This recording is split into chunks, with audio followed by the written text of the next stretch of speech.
Okay, so I don't know about you guys, but it was one of those things last night when I was watching the Suns where it was like Chris Paul hit a shot.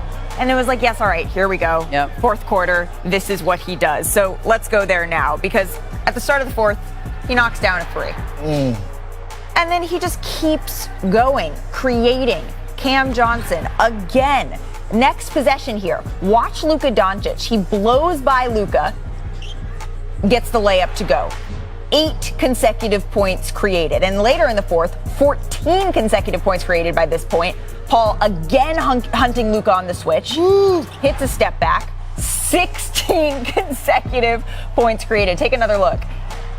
So then the next possession. We do realize that Luka is Dallas' best player, and they're picking on him. I mean, this is just the story of the game. Perk hunting Luka over and over and over again. It's the spin, the blow-by, the float. Scored or assisted, get this, first 19 points in the fourth quarter. He finished with 28 and 8, and then Devin Booker. If it can't be Chris Paul, you have Devin Booker doing that. Odell Beckham Jr., he loves it. Well, bless this too, Perk. Hand in his face, there's nothing you can do about that. Once again, holds the pose. Booker team high 30 points. The Suns win 129-109. Because of this, again and again, it was Devin Booker. Here's what Booker had to say about Chris Paul after the game. I remember growing up, I want to take it back to when I was 5 years old again, but me and my dad watching him play, and he was like, you see how he makes sure everybody's involved, and then he picks his times when he's going to take over the game. And I've just always admired, the way he does that. He's just in control at all times. He's 2-3 steps ahead of whatever the other team's doing. And just the leadership, that can never go unnoticed when you're talking about this man. And just the way he holds people accountable, the will to win. The list keeps going on and on. That's why he has the nickname he does. So CJ McCollum, he was one of just many folks jumping on social media last night to marvel at Phoenix's fourth quarter performance. He tweeted, "This Suns team is really good. I don't feel as bad watching CP and them cook someone else." Of course, he was cooked with the Pelicans by Chris Paul. And CJ, you shouldn't feel so bad, because not only is Chris Paul picking apart the Mavericks, picking apart the Pelicans, and that's this postseason, he dominated the fourth quarter all season long, as we saw, and the year before that, and the year before that, and the year before that. So Ramona, let's just start with you here. How does he get it done? Look, he has built himself into a player who is going to succeed in the fourth quarter, because he calibrates this. Like, he sets himself up to have the most left at the end there. And it's not a coincidence that he's taking it to Luka Doncic on the defensive end, because on the flip side, you want to make sure Luka doesn't have a lot left in the fourth quarter. You want to get him tired there. I think this reminds me a bit of, I remember in 2010, Kobe Bryant had knee injuries where it was just basically bone on bone.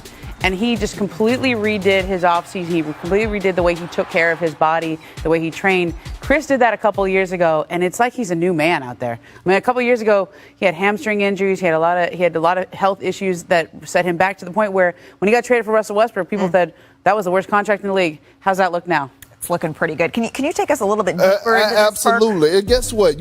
Chris Paul and I are the same age. He's still playing, killing these young boys. And I have you said it, not me. And I have started my next career. But look, let's dive a little deeper into it. Y'all can call him CP3. Y'all can call him the ultimate floor general. Today, his name is Christopher Emmanuel Paul. And let's get deeper into it. Where we at? Here we go. Chris Paul doing work. Hitting contested shots. Look, when you're in film room and you're the Mavericks, you would say this is a great defensive play. Not to Chris Paul. Come here, Kleber. Freeze! Look at that. Look at Kleber wingspan. 6'10 wingspan. CP3, I don't see you. Mid-range assassin. I'm getting to my spot. Roll the tape. Here we go. Attacking Luka. By the way, Dallas' best player. But let's see if he can slide these puppies, okay? Put him in the pick and roll. Here we go. Luka, let me dance on you. You trying to press up on me? I'm going to give you the old school spin off, and I'm going to finish in the paint and one, and I'm going to talk noise and look at your bench, and that's what I'm going to do, because I'm CP3, class 03, Mickey D's class with Perk. Here we go. I don't need to pass today. I'm not in the passing mood. I'm coming down. I want to get into my bag. 4 dribbles up the floor. He sees Spencer Dinwiddie. He's dead bird tall grass. I'm going to attack you, put my shoulder into your chest, tomato chest style, call out and one. I'm going to talk noise to the referee as I'm walking back down. This is CP3 doing work at his finest, top 5 point guard to ever play the game of basketball. Well, period. The Suns, they repeatedly targeted Luka, as you pointed out, Perk. They targeted him as the screener defender in the second half. They did it 19 times, according to Second Spectrum. Better get him a speed ladder. Phoenix scored 1.81 points per chance on these plays, the highest efficiency allowed by a single screener defender in any half over the last 3 seasons, among those to defend at least 15 direct picks. So that's a whole lot of mumbo jumbo. But Jason Kidd, he sounded like a broken record last night. Remember, after game 1, he said someone else has to come to the party to help Luka. Did anyone else come to the party? Well, take a listen. He had a great game, but no one else showed. So, we got to get other guys, shooting the ball better. We can't win with just him out there scoring 30 a night, not this time of the year. And we're playing the best team in the league. And so we got to get other guys going. Help! I need somebody. Where does he need the most help? Defensive end, or when he's getting hunted, or someone to help lessen the scoring burden, Vince? Hey, Perk, you said he needs a what? He needs the speed ladder. Yeah. That's good. The bands work on the milks. Hey, but no, I think more than anything, along with the defense, they have to come up with a different defensive scheme, loading to guys just to give them some support behind them. Offensively, I think Luka needs to trust his guys a little more. Thank you. And take a little piece out of CP3's book as far as utilizing what Spencer Dinwiddie brings to the table, utilizing what Jalen Brunson brings to the table, because these guys are very capable. When Luka was not on the floor, they relied on those 2 guys, and everybody thought, are the Dallas Mavericks in trouble? No, they saved the day getting wins for the Mavericks until Luka got back. So for him, he has to trust more, because yes, he could dominate and score 35 like Jay Kidd said. He was great. Luka played great, but they still lost by 20. So now he can play great by letting these other guys do work early in 3 quarters and take a piece out of Chris Paul's book and be the dominant force in the 4th quarter, and he'll have more energy. Before this series, I was to talking slide to his someone, feet as well. when I was talking to someone in Dallas, they said this can't just be Luka 1-on-5 versus the Suns. They got to have Dinwiddie and Jalen Brunson put pressure on the defense, and that's also involving Luka letting them do that. And so I think one of the ways that we've seen this is Phoenix is going at Luka, making him play defense. The Mavs need to go at the Suns and make them play defense and tire them out in that way.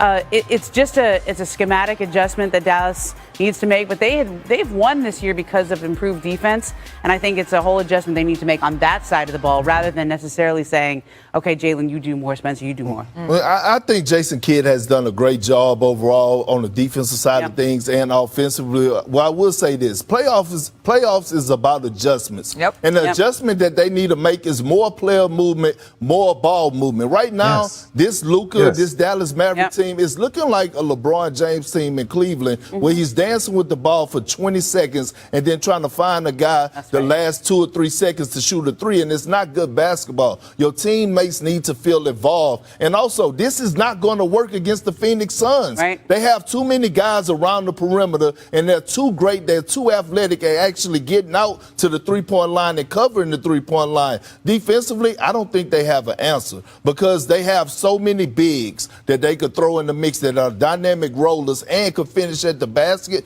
that they have to pay attention to the others. So if DeAndre Ayton is rolling, guess what? It don't matter. It's not no help. He's playing the dunker spot. That's why Devin Booker and CP3 is able to go to work. I mean, unless Jesus Christ is walking through that door, I think this series is over in 5. Easter's already past, Hun. Can I say one thing? Malika, Go I got ahead. one thing. Hey, I want to say this.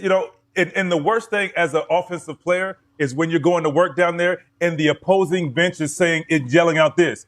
He's not passing. He's not going to pass. That's the worst thing you can hear. If I'm right, Perk, as a player, when the other team knows that, and you're starting to see the Phoenix defense load to Luka, kind of like what we're seeing the Miami Heat do to James Harden. Yeah. They're loaded because, one, they know he's not going to pass, or they're going to make it tough for him. And you don't want that. That's the worst thing you can hear as a player, is the other team calling out your play or calling out that you're not passing. Well, and if this continues, Dallas, it seems to be going downhill quickly. We'll see what adjustments they can make for this Game 3 coming up.